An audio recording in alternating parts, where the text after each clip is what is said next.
En mars 2012, à Toulouse et à Montauban en France, Mohamed Merah avait tué plusieurs personnes, dont des enfants juifs.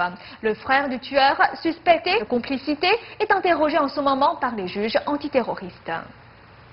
Les juges antiterroristes français ont interrogé pour la première fois le frère de Mohamed Merah, le tireur qui a fait 7 victimes à Toulouse et à Montauban, dans le sud de la France en mars dernier, dont 3 enfants juifs.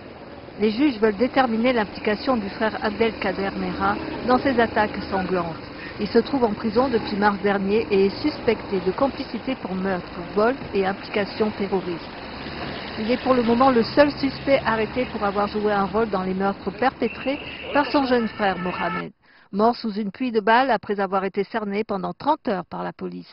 Les 3 attaques séparées dans et autour de la ville de Toulouse, qui a coûté la vie à 3 enfants, 3 soldats et un rabbin, ont bouleversé le pays et soulevé des questions sur le rapport entre les races en France et l'irresponsabilité des services de renseignement. Les juges ont interrogé Abdelkader Merah pour savoir s'il avait apporté un soutien logistique dans les opérations et s'il avait aidé à voler le scooter qui avait servi de moyen de fuite après les tueries.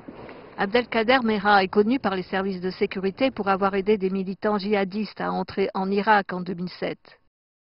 On a enfin évoqué son engagement religieux, c'est un islamisme radical à l'évidence, ça ne fait pas de lui un assassin.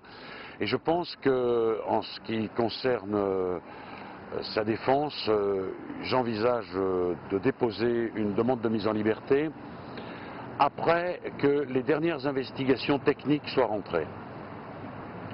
Car à l'évidence, il n'y a pas suffisamment d'éléments pour considérer sa participation dans le cadre d'une complicité d'assassinat. Décrit par les gens qui le connaissent comme un musulman plus fervent que son frère, Abdelkader est suspecté d'avoir exercé une forte influence sur Mohamed Merah dans les années qui ont suivi le retour d'Algérie de leur père. Avant sa mort, Mohamed Merah avait expliqué aux négociateurs qu'il avait perpétré ces attaques pour venger la mort d'enfants juifs et protester contre le rôle de l'armée française en Afghanistan. Il a dit regretter qu'il n'y ait pas eu plus de victimes. Après l'arrestation et l'ouverture d'un procès formel d'Abdelkader Merah, son avocate avait à l'époque dit craindre que son client ne soit le bouc émissaire des tueries de Toulouse après la mort de son frère.